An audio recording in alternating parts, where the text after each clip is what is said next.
Olá, investidor! No Tendências Globais de hoje eu quero fazer um link entre populismo, câmbio e liquidez.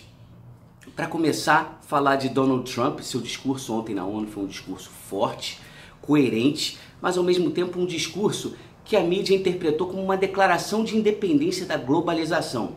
Globalização essa que tirou o atrito nas negociações comerciais do mundo desde a queda do Muro de Berlim, do fim da União Soviética, isso que ajudou muito e proporcionou um crescimento global importante, que durou 20 anos, 30 anos, vem durando.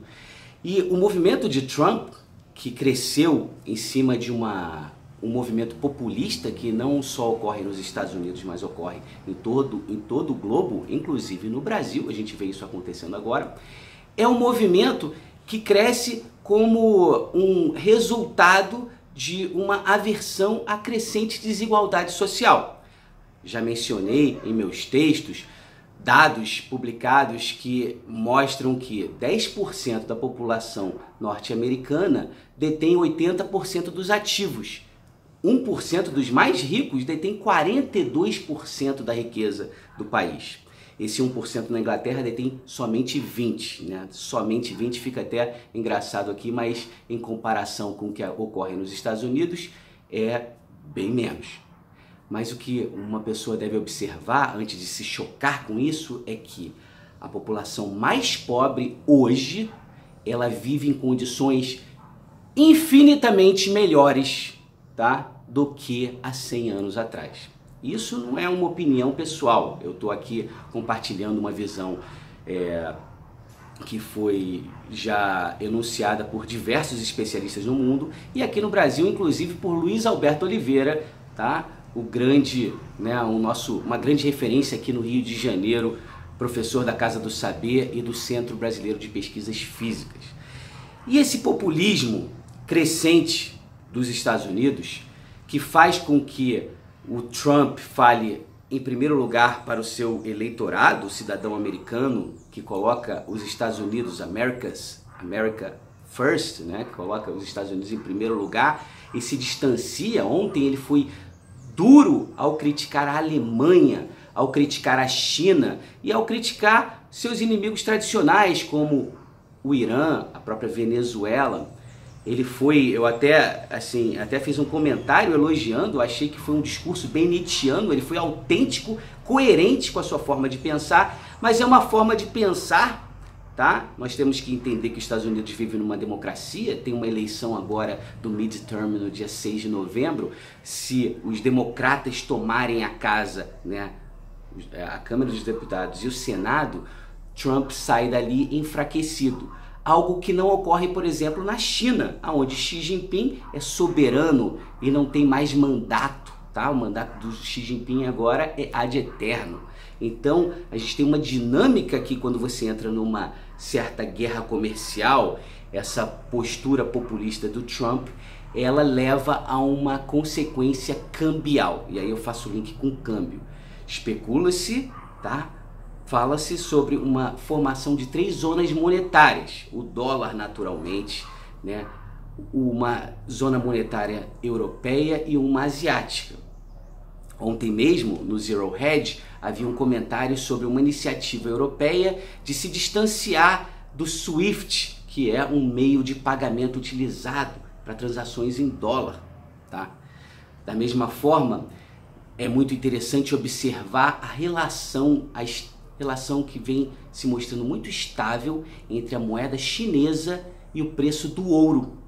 E aqui há uma narrativa, há uma especulação de que a China, que detém grandes reservas em dólares, porque ela precisa consumir, ela precisa importar produtos que são dolarizados como petróleo, minério de ferro, carvão e soja e muitos outros, ela precisa sair dessa armadilha, Ela precisa, por isso que fala-se em um novo acordo de Bretton Woods. Bretton Woods em referência ao acordo de 1944, assinado na cidade de Bretton Woods, em New Hampshire, no norte dos Estados Unidos, onde o dólar passou a ser a moeda central de negociação. Fala-se sobre um novo acordo, fala-se sobre uma possível transformação da moeda chinesa em uma espécie de marco alemão asiático. Fala-se também sobre o acordo da China com a Rússia e da China com o Irã no que diz respeito à negociação de petróleo denominado na moeda chinesa. E quando a gente fala sobre essa estabilidade na relação cambial entre o yuan, que é a moeda chinesa, e o ouro, especula-se que em breve, nesse processo de dedolarização da Ásia, o comércio dessas importantes commodities poderá ser feito na própria moeda chinesa, dando aos seus parceiros esse que Trump, busca se distanciar através das sanções com relação ao Irã, sanções com relação à Venezuela anunciadas ontem. Esses parceiros podem muito bem aceitar a moeda chinesa e ter o conforto de ter a moeda chinesa linkada ao ouro. Então isso é algo que está em andamento, é algo um tanto especulativo, mas que traz enormes consequências. E que consequências seriam essas? Uma delas é que nesse processo de transição a gente pode ter a liquidez dos mercados impactada. E aqui eu lendo ao longo desse final de semana um relatório publicado pelo pessoal da Artemis Capital Management, no qual ele utiliza um discurso feito pelo autor americano David Foster Wallace, em que ele fala sobre, ele começa um discurso, uma cerimônia de formatura da Kenyon College em 2005, perguntando what is water, o que é água? E aí ele faz dessa metáfora, ele conta uma história em que ele fala que dois peixes jovens encontram um peixe mais velho e o peixe mais velho pergunta para os dois peixes jovens, e aí, meninos, como está a água? E os peixes mais jovens falam um para o outro, água? O que é isso?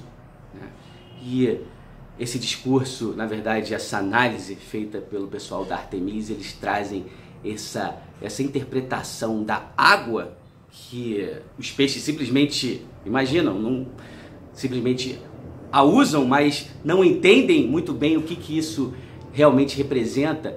Ele faz uma analogia com a liquidez dos mercados, uma liquidez que nós tomamos como algo natural. A gente sempre imagina ter um comprador e um vendedor para os ativos que negociamos.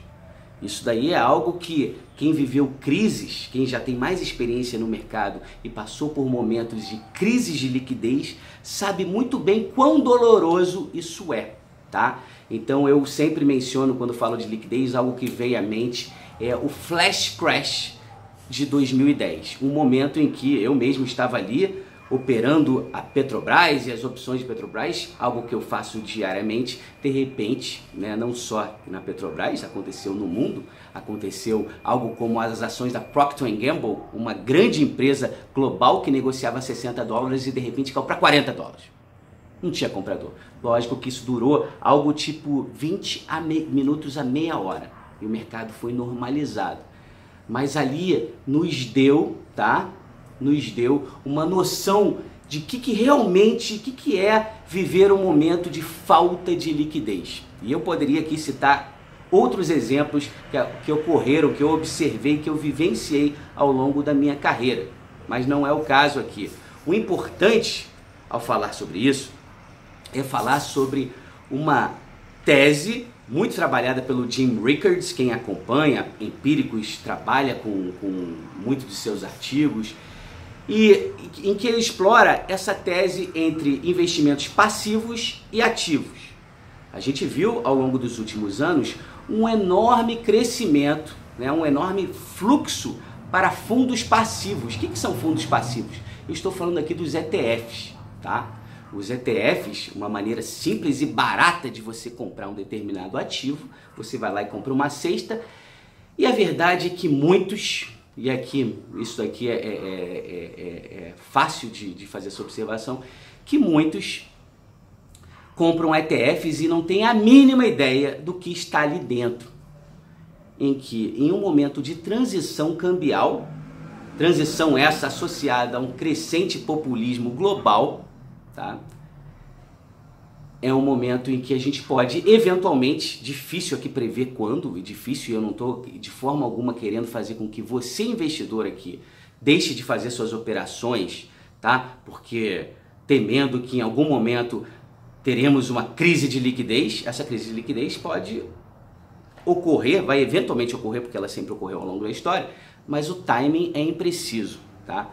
Mas o importante, é muito importante aqui que você tenha em mente esses riscos que estão presentes no mercado e que você caminhe de uma forma mais conservadora dentro do seu capital para caso você passe, né, caso você venha a passar por um momento de aversão a risco, um momento de crise de liquidez, que você não sofra e que você não tenha problemas de alavancagem, que normalmente é o que está associado a momentos de crise.